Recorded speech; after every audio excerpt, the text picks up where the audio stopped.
नमस्कार दोस्तों, स्वागत है आपका टेक्नो डिफेंस अपडेट पे। तो दोस्तों आज हम इस वीडियो में बात करने वाले हैं भारत के हाइपरसोनिक ग्लाइड व्हीकल के बारे में, जो कि रशियन एवनगार्ड की टक्कर का होगा। साथ में S-500 के अलावा दुनिया में कोई भी एयर डिफेंस सिस्टम आज की तारीख में मौजूद नहीं है जो कि इस तरह के हाइपरसोनिक ग्लाइड व्हीकल को रोक सके। साथ में ना ही आने वाले लगभग 10 सालों में ऐसा कोई एयर डिफेंस सिस्टम बनने वाला है जो कि अपनी मिसाइलों से हाइपरसोनिक वेपन्स को रोक सके। साथ में S-500 एक लिमिट तक ही हाइपरसोनिक ग्लाइड व्हीकल को रोक सकता है, और अभी तक सही मायने में ये जो हाइपरसोनिक जो टेक्नोलॉजी है ये केवल रशिया के पास मौजूद है। उनके पास जो किंजल, एवनगार्ड और साथ में जिरकॉन जैसी मिसाइलें मौजूद हैं। और चाइना भी क्लेम करता है कि उनकी जो DF-17 मिसाइल है वो भी एवनगार्ड की टक्कर की है। हालांकि दोस्तों उसकी जो परफॉर्मेंस है वो उससे बहुत ज़्यादा कम है। तो चलिए दोस्तों अपने वीडियो को शुरू करते हैं, लेकिन उससे पहले अगर आपने चैनल को सब्सक्राइब नहीं किया है तो प्लीज़ कर लीजिए, ताकि आपको ऐसी ही डिफेंस से रिलेटेड जितनी भी वीडियोस है मिलती रहे। तो देखिए दोस्तों, सबसे पहले जो हमारा ये हाइपरसोनिक ग्लाइड व्हीकल होने वाला है, अभी के लिए इसका नाम रखा गया है HGV-202F, यानी कि हाइपरसोनिक ग्लाइड व्हीकल 202F। और दोस्तों ये एक हाइपरसोनिक ग्लाइड व्हीकल होने वाला है, ना कि किसी भी तरह की जो हाइपरसोनिक क्रूज मिसाइल। और साथ में जो इसे मैन्युफैक्चर करेगी और साथ में से जो बनाएगी वो है भारत की एक नई स्पेस और साथ में डिफेंस स्टार्टअप, यानी कि HTNP इंडस्ट्रीज। तो देखिए दोस्तों, इसके कुछ स्पेस के भी प्रोजेक्ट्स हैं और साथ में डिफेंस के भी अच्छे खासे इनके प्रोजेक्ट हैं। और इसके बाद अगर हम बात करें इस हाइपरसोनिक ग्लाइड व्हीकल के वेट के बारे में, तो वो लगभग 1500 किलोग्राम तक होने वाला है, यानी कि 1.5 टन। और इसका जो वेट है वो DF-17 से बहुत ज़्यादा कम है, यानी कि ये उससे हल्का होने वाला है।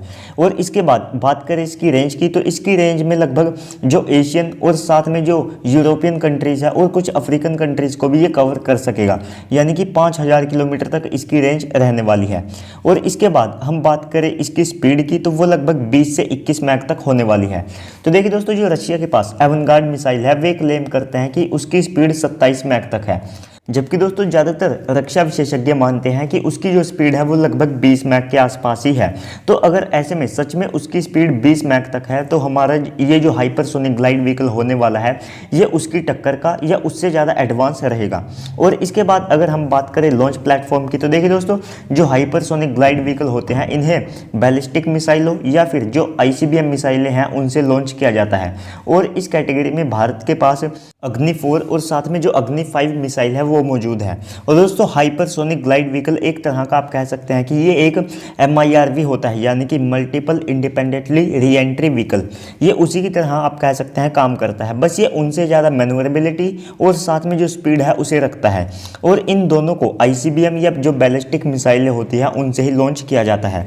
और इसके बाद जो हाइपरसोनिक ग्लाइड व्हीकल होता है इसमें किसी भी तरह का जो प्रोपल्शन सिस्टम है उसे इस्तेमाल नहीं किया जाता है जो कि इसे स्पीड या रेंज दे। ये केवल लॉन्च प्लेटफॉर्म और साथ में जो ग्रेविटेशनल फोर्स है उसके दम पर ही, उसके मोमेंटम पर ही आगे बढ़ता है। और दोस्तों ये किस तरह से काम करता है उसके बारे में भी अब हम जान लेते हैं। तो देखिए दोस्तों, सबसे पहले इसमें लगभग 5 स्टेज आप कह सकते हैं कि होते हैं, जिसमें फर्स्ट स्टेज होता है लॉन्चिंग का। तो देखिए दोस्तों, हाइपरसोनिक ग्लाइड व्हीकल को वॉरहेड की तरह बैलिस्टिक मिसाइल या जो ICBM मिसाइल होती है उनके आगे लगाया जाता है। फिर ICBM मिसाइल खुद के प्रोपल्शन सिस्टम से हाइपरसोनिक ग्लाइड व्हीकल को एक सूटेबल और साथ में जो सब ऑर्बिट एल्टीट्यूड है वहाँ तक लेकर जाती है। और इसके बाद जो स्टेज 2 होता है उसमें होती है री एंट्री। तो ये MIRV की तरह, यानी कि multiple independently re entry vehicle की तरह ये हाइपरसोनिक ग्लाइड व्हीकल जो ICBM है उससे अलग होता है। और यहीं से शुरू होता है हाइपरसोनिक ग्लाइड व्हीकल का काम, यानी कि री एंट्री तक ये एक नॉर्मल ICBM रहती है और इसके अलग होते ही इसको रोक पाना बहुत ज़्यादा मुश्किल हो जाता है। तो इस सब के बाद आ जाती है जो मैन्योरेबिलिटी है। तो देखिए दोस्तों, जो हाइपरसोनिक ग्लाइड व्हीकल है ये ICBM बैलिस्टिक मिसाइल या फिर जो IRBM मिसाइलें होती है उनकी तरह जो फिक्स्ड ट्रैजेक्टरी है उसको फॉलो नहीं करता है। ये बहुत ज़्यादा हाई मैनूवर्स को परफॉर्म करता है, लगातार अपना जो पाथ है उसको बदलता रहता है। इसके लिए हाइपरसोनिक ग्लाइड व्हीकल को जो एरोडाइनमिक डिज़ाइन है वो भी दिया जाता है। और साथ में इतने ज़्यादा एरोडाइनमिक डिज़ाइन और साथ में स्मॉल साइज़ के कारण इसको ट्रैक कर पाना और ज़्यादा मुश्किल हो जाता है, क्योंकि इसका जो RCS है वो बहुत ज़्यादा कम हो जाता है इसके डिज़ाइन की वजह से। और इसके बाद इस पर कुछ मटेरियल्स की भी कोटिंग की जाती है जो कि इसे एक तरह से स्टेल्थ रखे और साथ में ये 3000 डिग्री सेल्सियस तक का जो तापमान है उसे भी सह सके।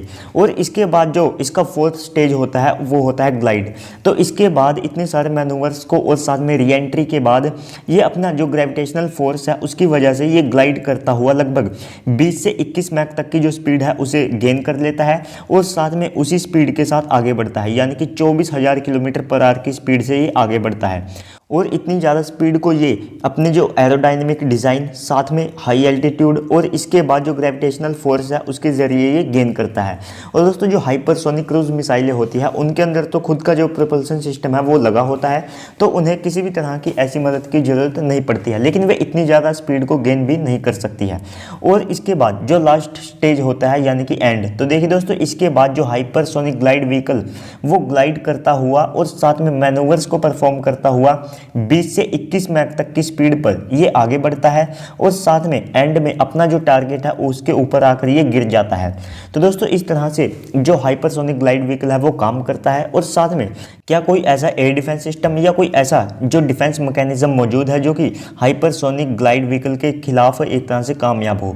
तो देखिए दोस्तों री एंट्री तक एक हाइपरसोनिक ग्लाइड व्हीकल एक नॉर्मल सी ICBM ही रहता है। हालांकि दोस्तों जो ICBM है वो नॉर्मल मिसाइलें नहीं होती है, वे बहुत ज़्यादा बड़े मास डिस्ट्रक्शन के लिए यूज़ की जाती है, लेकिन दोस्तों उनकी जो ट्राइजेक्ट्री है वो फिक्स रहती है और इस फिक्स्ड ट्राइजेक्ट्री के कारण इनको कैलकुलेट करके बड़ी आसानी से जो है पता लगाया जा सकता है कि ये कहाँ पर हिट करने के लिए एक तरह से लॉन्च की गई है।